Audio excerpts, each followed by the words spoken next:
Hello guys, in this video I'm going to show you how to find games on the Babbel application.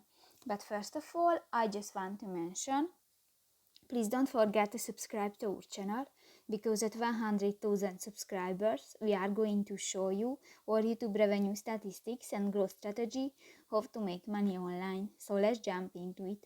First of all, open the application on your device. Go to the Explore button next to the Live section at the bottom of the page. Scroll down and go to the third option, the Games, and click to the See All button. And here you can find two games, Praise Maze and Word Tracks.